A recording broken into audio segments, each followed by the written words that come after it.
Hola a todos, en este video vamos a revisar un accidente frecuente en el manejo del ECMO, que es el embolismo aéreo. Esta complicación se estima que tiene una incidencia del 40% en los casos reportados por la ELSO, que es la Organización para el Soporte Extracorpóreo, y en nuestra institución tenemos reportada una incidencia del 10% aproximadamente, con mayor frecuencia de embolismo por vía venosa, que en últimas es el más fácil de resolver. Como primera medida, planteemos un objetivo y al final de esta capacitación pues vamos a tratar de que ustedes puedan identificar adecuadamente el embolismo aéreo durante la oxigenación con membrana extracorpórea. Y como segunda medida, entender el procedimiento para resolver una situación de este tipo durante ECMO. Nuestro listado de tareas entonces va a quedar de la siguiente manera. Primero hablaremos del kit de emergencias. En segunda medida hablaremos del procedimiento de salida de emergencia de ECMO.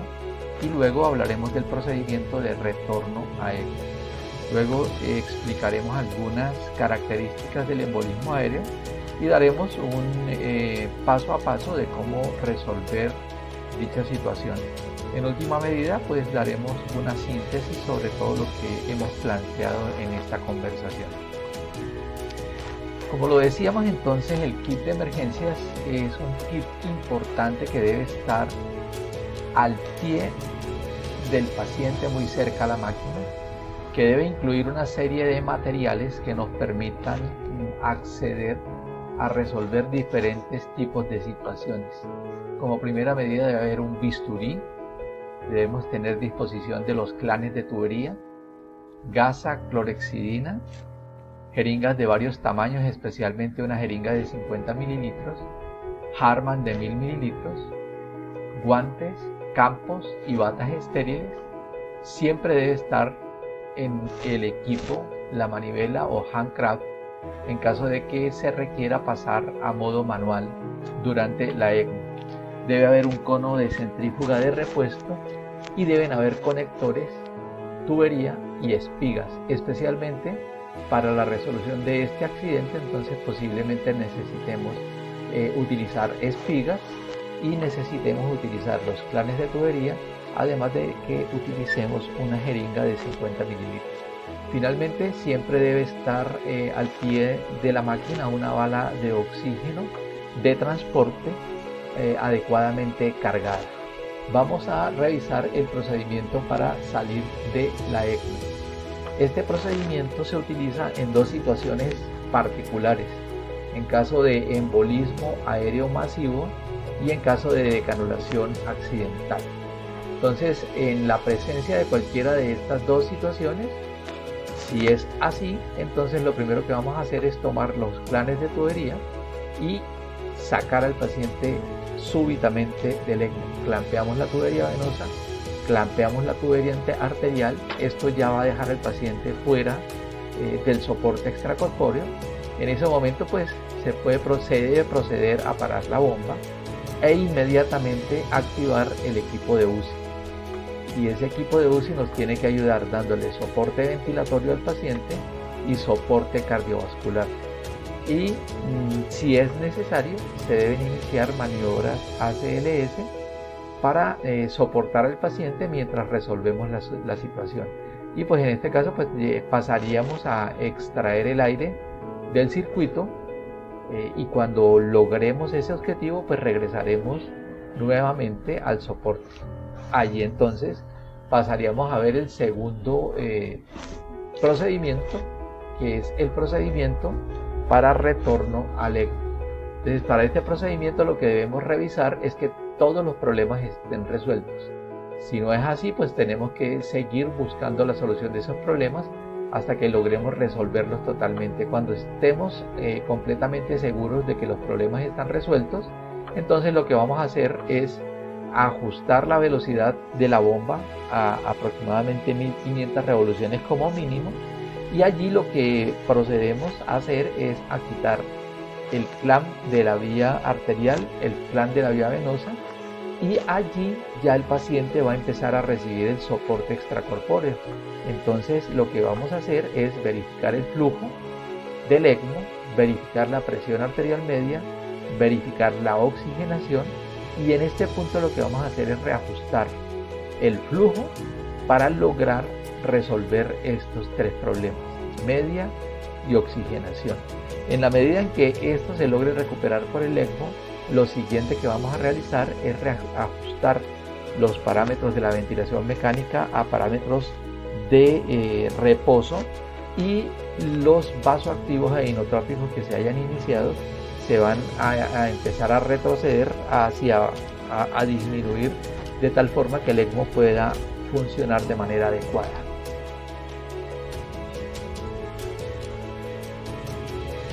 A continuación, trataremos de establecer las causas para la presencia de embolismo aéreo.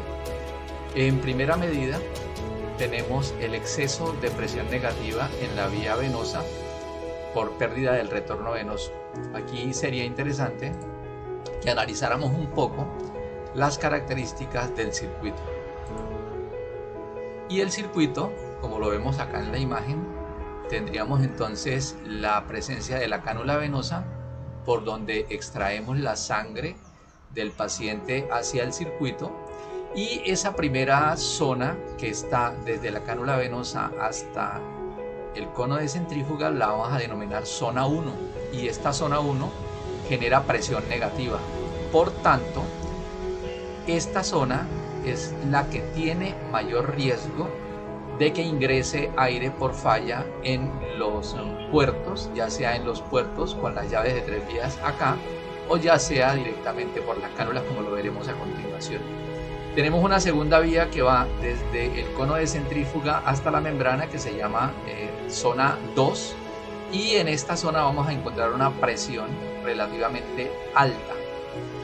Luego vamos a tener una tercera zona que le llamaremos zona 3, que va desde la membrana hasta la cánula arterial de retorno, y esta también maneja presión positiva un poco menor que la zona 2. Entonces, en términos generales, vamos a tener que en la zona 1, vía venosa, vamos a manejar presión negativa.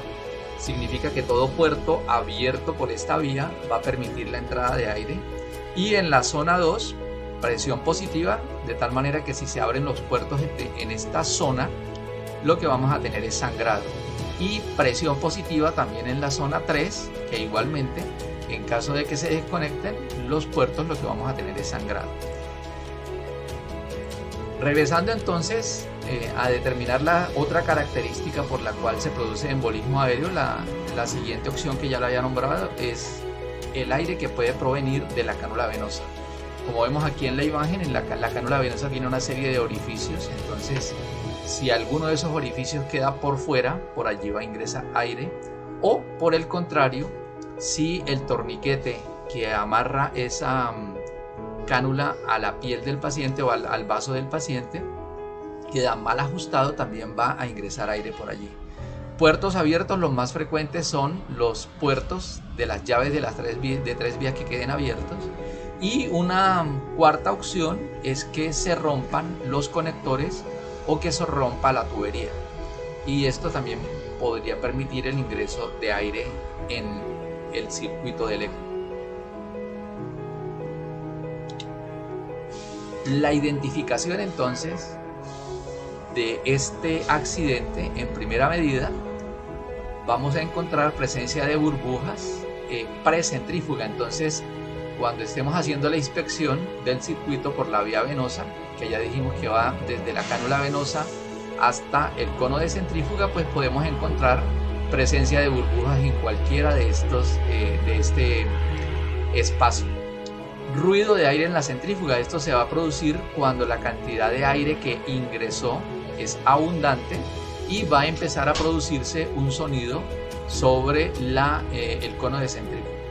Y la última es la pérdida del flujo efectivo del ECMO, que ya lo vamos a observar porque se baja el flujo en el indicador de flujo del tablero, y vamos a observar que el paciente tiene cambios hemodinámicos. La prevención entonces la vamos a orientar hacia tres aspectos importantes. El primer aspecto, inspección visual del circuito.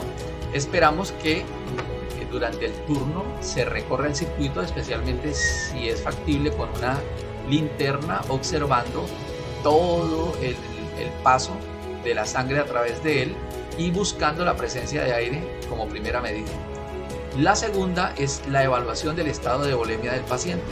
Como recuerdan, dijimos que una de las razones que permiten el ingreso de aire en el circuito es una alteración en el estado de volemia del paciente, y en este caso entonces la recomendación sería que hay que tratar de mantener un balance un poco más neutro y menos con una tendencia negativa. Y como último punto, el uso de bioconectores de seguridad sobre todos los puertos en las llaves de 3 vías. Entonces aquí tengo en este ejemplo una llave con sus bioconectores, de tal manera que cuando voy a utilizar la llave de 3 vías, pues voy a acoplar una jeringa, por ejemplo, en Luerloop aquí sobre el bioconector, o un equipo de transfusión o un equipo de administración de medicamentos directamente a este dispositivo, y este dispositivo me va a proteger de que pueda ingresar aire dentro del circuito.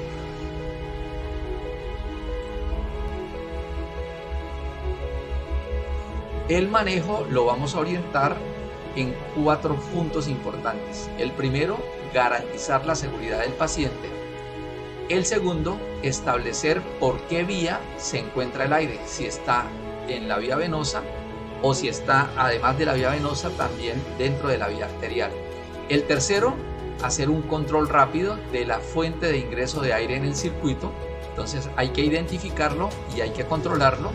Y el cuarto punto sería hacer una extracción segura del aire para permitir que el paciente pueda continuar soportado por el ECMO. Aquí entonces solamente les voy a adelantar: vamos a necesitar los planes de tubería, vamos a necesitar una jeringa grande, si es posible una jeringa de 50 mililitros, y vamos a necesitar una solución de Harman para dar volumen.